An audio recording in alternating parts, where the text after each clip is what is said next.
સંત શ્રી શ્યામ બાપુના આશીર્વચનમાંથી વિષય હું આત્મા અને ઉત્પત્તિ, પ્રકરણ હું કોણ છું તેમાં હુંની કક્ષા ત્રીજી, પાર્ટ 44।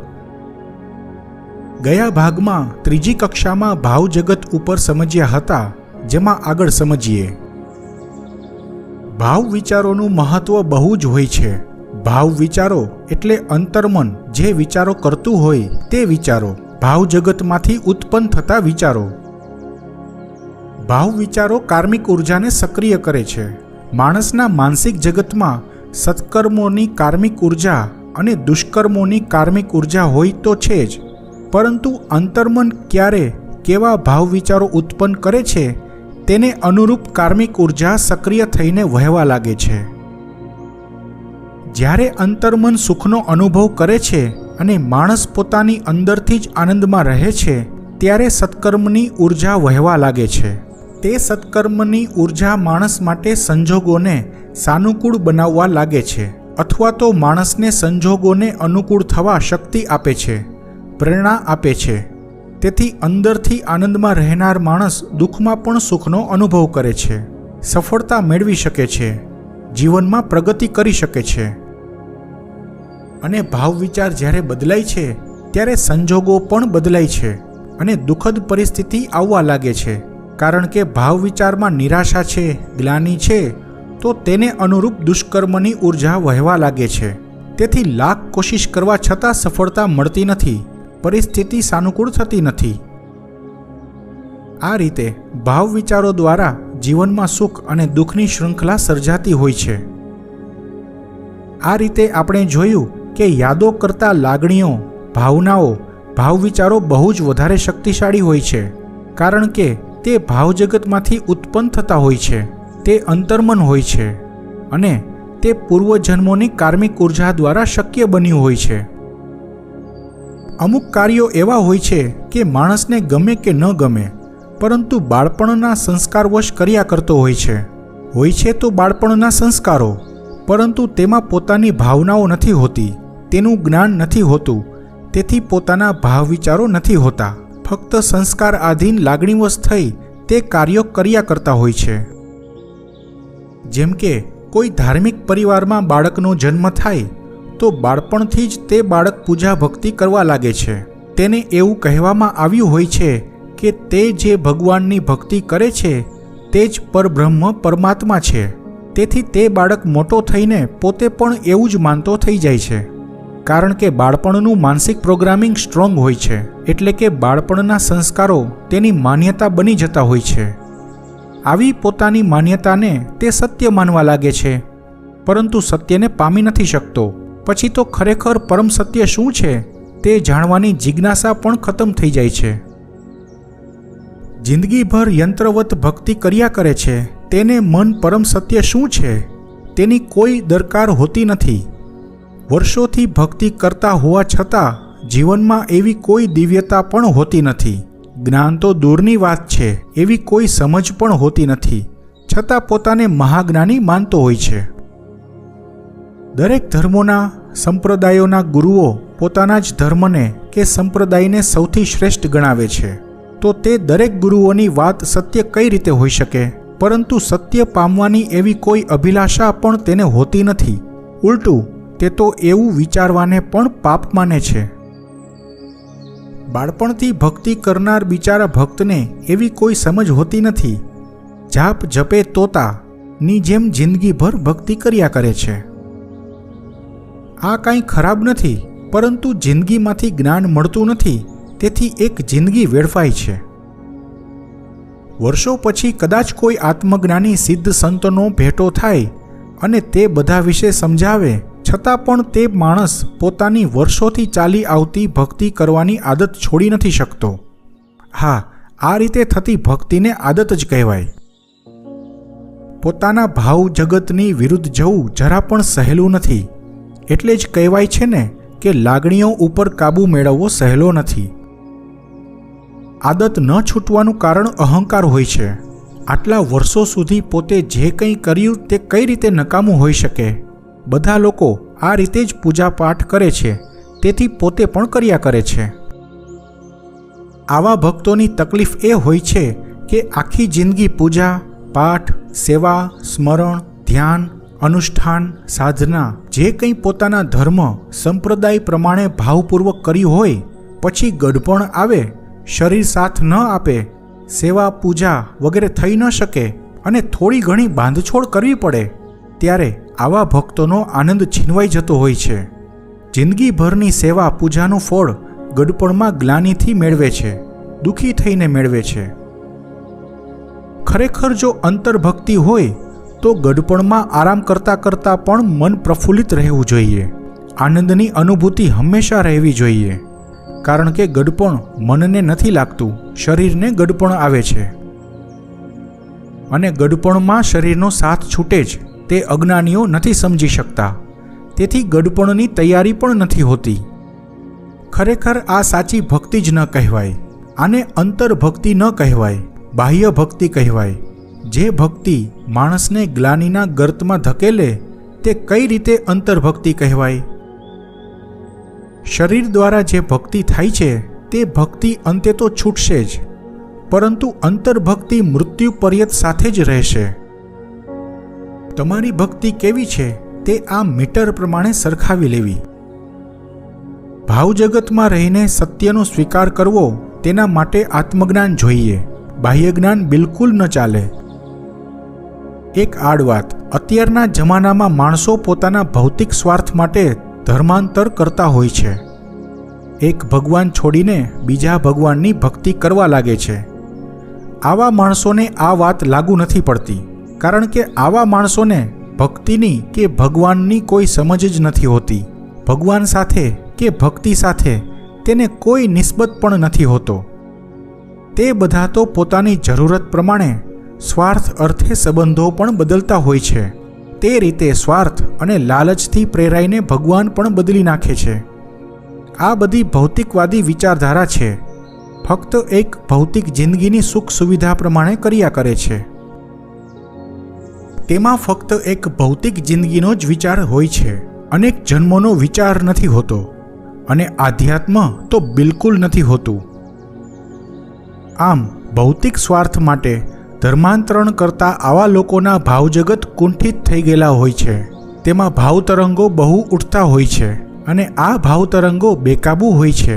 આ ભાવતરંગોને સત્ય સાથે કોઈ સંબંધ નથી હોતો. ચંચળ મનના તરંગોને સત્ય માનતા હોય છે. તેથી આધ્યાત્મ સાથે આવા લોકોને કોઈ સંબંધ નથી હોતો. તેથી હું જે આ ભાવજગતની વગેરે વાત કરું છું, તેની સાથે આવા કોઈ માણસોની સરખામણી ન કરવી, નહીં તો કંઈ સમજાશે નહીં. આમ પણ માણસને પોતાનો નિજી ધર્મ કયો છે તેની ક્યાં ખબર જ હોય છે. બધા માણસો કુળ ધર્મને જ પોતાનો ધર્મ માની જિંદગી ગુજારે છે.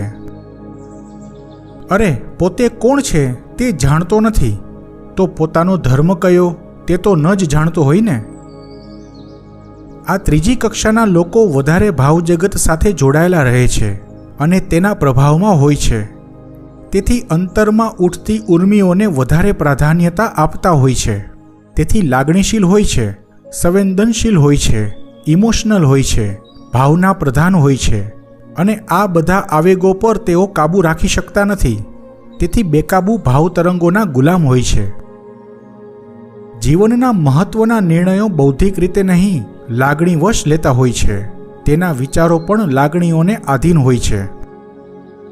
તેથી તેની લાગણીઓ તેને જે કામ કરવા પ્રેરે તે કામ કરતા હોય છે, જેથી તેને ઇમોશન ડ્રીવન કહેવાય છે.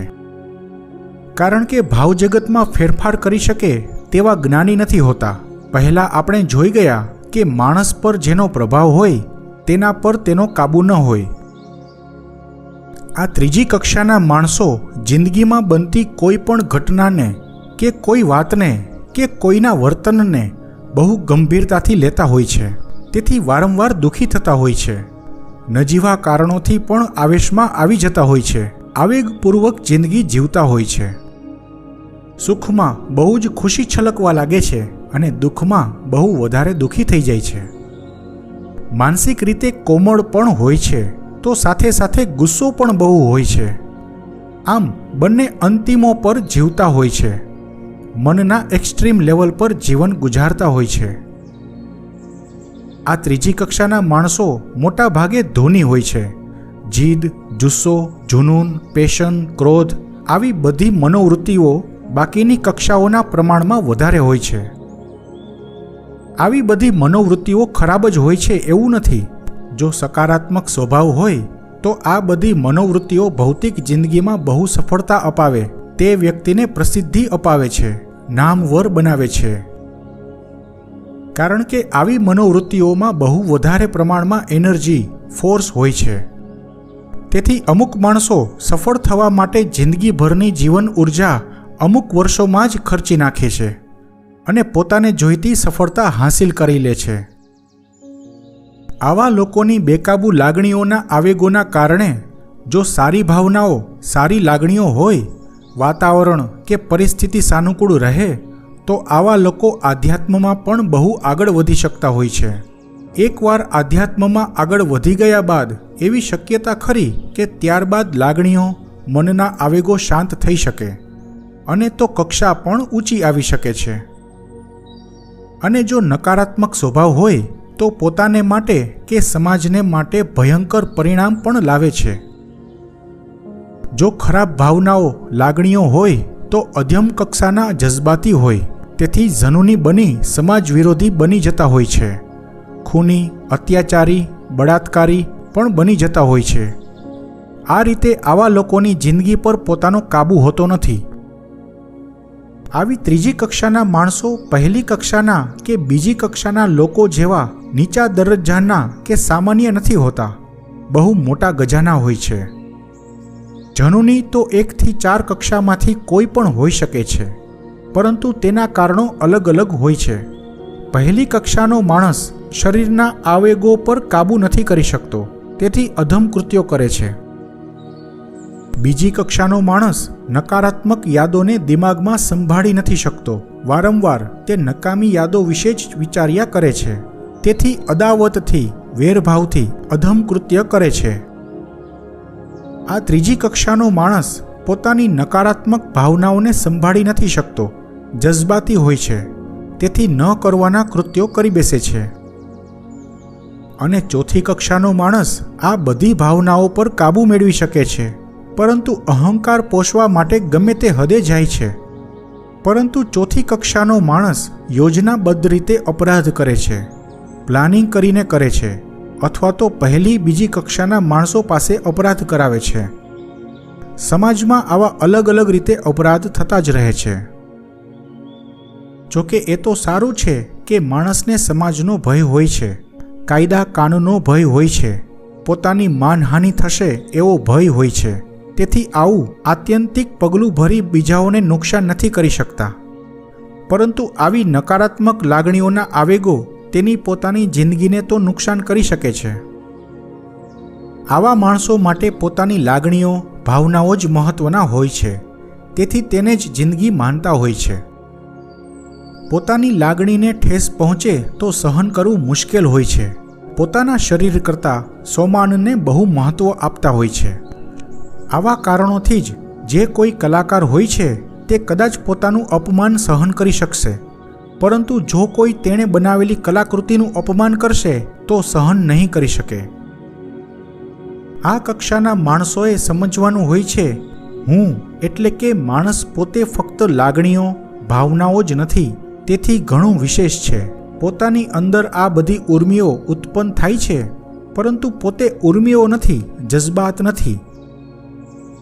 પરંતુ આવા માણસોને પોતાની સમજ પ્રમાણે જીવવું મુશ્કેલ હોય છે, કારણ કે બુદ્ધિ તેની માનસિકતા પર કાબૂ નથી કરી શકતી. માનસિક જગત પ્રમાણે જુઓ, બુદ્ધિનું સ્તર બાહ્ય હોય છે અને ચિત્તનું સ્તર વધારે ગહેરાઈમાં આવેલું હોય છે. તેથી સાચી સમજ હોવા છતાં પોતાની માનસિકતા છોડી શકતા નથી. જેમ સમુદ્રમાં લહેરો ઉઠે છે અને શમે છે, તે રીતે પોતાનામાં લાગણીઓ, ઉર્મિઓના આવેગો ઉઠતા હોય છે અને શમતા હોય છે. પરંતુ સમુદ્રને ખબર હોય છે કે પોતે સમુદ્ર છે, લહેરો નથી. જ્યારે આવા માણસોને તે ખબર નથી હોતી કે પોતે જિંદગી છે, લાગણીઓ કે ઉર્મિઓ નથી. તેથી આ કક્ષાના માણસો પોતાની ઉર્મિઓના આવેગોમાં તણાઈ જતા હોય છે. આવા બધા કારણોથી જે કોઈ કલાકાર હોય, સર્જકો હોય, કોઈ સારો કસબી હોય, તેને બધા ધૂની માનતા હોય છે. આવા બધા હરફન મૌલા સમાજની કે બીજાઓની પરવા કર્યા વગર પોતાની મનમરજી મુતાબિક જીવતા હોય છે. નામવર પણ બનતા હોય છે તો કોઈ બદનામ પણ થતા હોય છે, કારણ કે સામાજિક બંધનો તે લોકો સ્વીકારી નથી શકતા. અહીં હુંની કક્ષા ત્રીજી પૂરું થાય છે.